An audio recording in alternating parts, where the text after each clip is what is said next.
The Detroit Lions offense has problems that we saw coming before week one, problems that were amplified in week one, and problems that have continued through the course of the season. Now, Lions fans, you bullied Joe into apologizing for crushing them and the Lions offense early in the season, and they've obviously performed much better than they did in week one throughout the course of the season. But guess what, Lions fans? The problems that we had identified early in the year with the offense are still there, okay? I had concerns about new offensive coordinator John Morton, and he obviously had his moments after week one, but head coach Dan Campbell is now calling the plays. This was his second straight week calling the plays. 1 week, the offense was outstanding. 1 week, the offense was abysmal, and I'll get to why the offense was abysmal soon. But before the season, I said going from knowing that you have an elite offensive coordinator and play caller in Ben Johnson to one that you do not know what you have in them, and John Morton, made me nervous. And the fact that midway through the year, they already pulled the plug on John Morton as the play caller justified those concerns, okay? I also had concerns about the offensive line, new pieces on the interior. And while the unit as a whole hasn't been terrible, it hasn't been great either, okay? PFF has the team pass blocking grade for the Lions as 24th in the NFL, and ESPN has them ranked as 26th in pass block win rate, okay? And when the offensive line isn't great, especially on the interior, you get pressure on Jared Goff. And when you get pressure, especially on the interior against Jared Goff, he's a different player. We saw the league's leader in completion percentage heading into week 11, complete 38%, 14 of his 37 passes versus Philadelphia, the worst completion percentage performance of Jared Goff's entire career. And why was that? Because Philly's interior pass rush, led by Jalen Carter and Jordan Davis, was pushing that pocket, forcing Goff to move his feet, leading to inaccurate throws. And let me tell you this, it wasn't just yesterday for this Detroit Lions offense, okay? The Detroit Lions offense has the exact same problem as the Green Bay Packers offense, okay? Their offense is bad versus competent defenses, not just great defenses. The Lions have played 10 games, so you can perfectly split their schedule into fives, okay? They've played 5 games against defenses that are 20th or worst in yards per game, okay? They've played 5 games against teams that are 20th or better in yards per game, okay? And maybe yards per game isn't the perfect stat to use, but I think it illustrates the point that I'm making the best, okay? Versus these teams that are bottom 20 in the league, the team is 5-0. They're averaging 39 points per game. Their yards per game is 445, 263 passing yards per game, 181 rushing yards per game. Goff has thrown no picks and was sacked 8 times, okay? Versus the 5 teams that are better than 20th in yards per game, their numbers go down tremendously. This team is 1-4, has 19.4 points per game. That's minus 20 less points per game versus defenses that are top 20 in yards per game. 288 yards per game. That's minus 150 yards per game. And they've never gotten over 320 yards per game versus a defense that's top 20 in yards per game. Okay. Plus just 210 pass yards per game. Their rush yards are just 78 as well, over 100 yards less. Goff has 3 interceptions and has taken 12 sacks. Granted, every offense is going to do worse versus a better defense. Okay. That's obvious. That's how things work. But for an offense that is as talented and can be as great as this Detroit Lions offense, it shouldn't be completely incompetent and draw dead against every competent offense it faces, and it does, and that is unacceptable, okay? Defenses are saying, let's shut down Jahmyr Gibbs, let's shut down David Montgomery, let's shut down this run game, and let's make Jared Goff throw the football. Let's see if Jared Goff can beat us, and when the defense is competent, Jared Goff cannot beat you, okay? And what the hell kind of defense do you think you're going to face come playoff time? Do you think all the defenses in the playoffs are trash, or do you think the defenses in the playoffs are competent?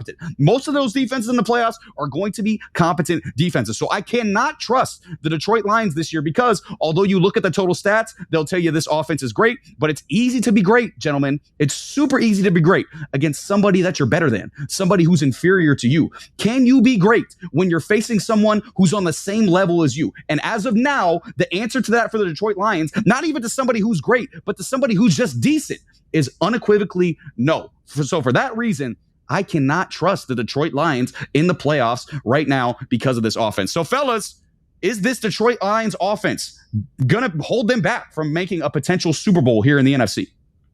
I mean, you got to figure out the play calling. That's number one. And, I don't know if you guys saw the pregame for this. 30 to 40 mile an hour winds, 45 mile an hour gusts. And you decided to throw the ball 37 times? The biggest disparity in this game was 21 carries to 40. 74 rushing yards to 148. Because Jared Goff threw the ball 37 times. And I'm sorry, Jared Goff does not have a strong arm. He's got good touch on the ball. He's got a decent arc on it. He's got an adequate quarterback arm. But he is not a powerful arm. If you have these kind of wins, you can't throw the football. This is reminiscent of the Buffalo Bills-Patriots game, where it's just running the football back and forth, back and forth.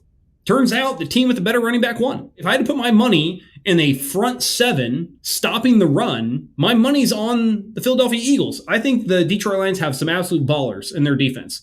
They're built to win shootouts. They're built to build a league, get after the quarterback. That is their blueprint on defense. You get into a game like this where the conditions are not conducive to a high-scoring game, your defense is at a disadvantage.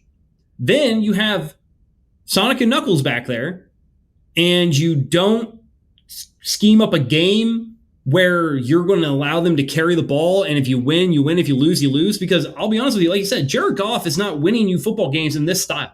He can't. This is 100% on play calling.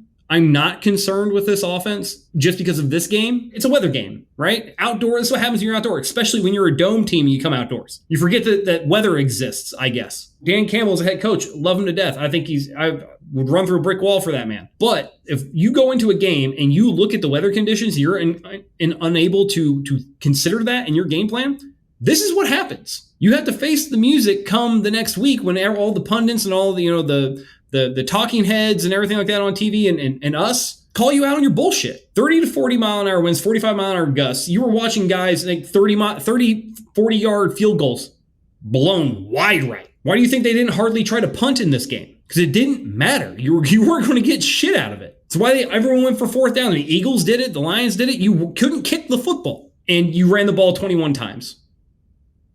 It's unacceptable. I agree. I think that's a bigger story. The Lions decided to subvert expectations and essentially say, you know what? They expect us to run. Let's pass it.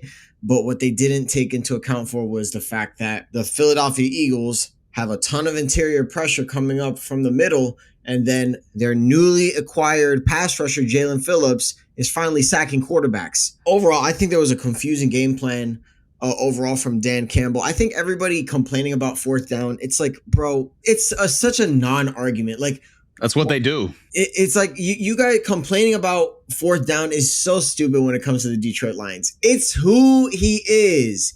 It's who they are. And they've had such success that the Detroit Lions have dreamed about for decades. They finally have it, and you're complaining about it. Look, the expectations could not be higher for the Detroit Lions this year. And now it's like, okay, if they miss the playoffs or if they make the playoffs and like lose a game, it's a failure now.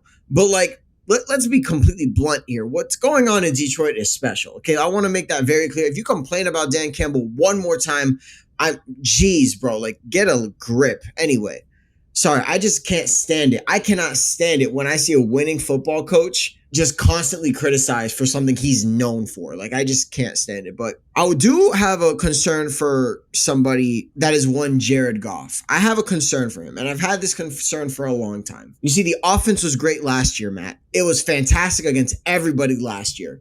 I know where you're going. And they still lost against Washington. So I get it. You know, the defense was trash, right? But Jared Goff didn't exactly play a great game either. And this year, in my opinion, the Lions defense looks solid. It looks great. Aiden Hutchinson is healthy. The secondary looks great. Everything looks great defensively. And I think that's going to win them a lot more games than the offense is going to win them this year. Is Jared Goff going to be able to be that guy? History tells me, not really. No, he's never been able to be that guy. I'm not worried about the team. I think the team can show up. This is one of the best rosters in football. Okay, top to bottom. And even though the coaching and the play calling can be questionable, when you look at Jared Goff and how he handled pressure, I believe he was 1 of 13. Under pressure, that's terrible. And you're going to go under pressure in the NFC. It's the NFC. They have ballers everywhere over there. Quite frankly, I'm not concerned for the Lions. I'm concerned for Jared Goff. Because if Jared Goff can't perform, I guess in turn that means I'm scared for the Lions, yeah. I guess, yeah. I'm scared for Jared Goff by because association. It's been the question constantly, year after year after year. And it's why everybody likes to say, oh, you know, both teams won the trade between the Rams and the Lions. No, not yet. Because right now, the Rams are getting everything out of Matthew Stafford. Look, they have the running backs, they have the pass rushers, they have the pass catchers, they have everything, okay? I still trust Dan Campbell. I trust everybody there. Who I don't trust, it's Jared Goff. And until he proves me wrong, I'm going to have that opinion. This has been Between the Uprights. Football is life. The rest is just details.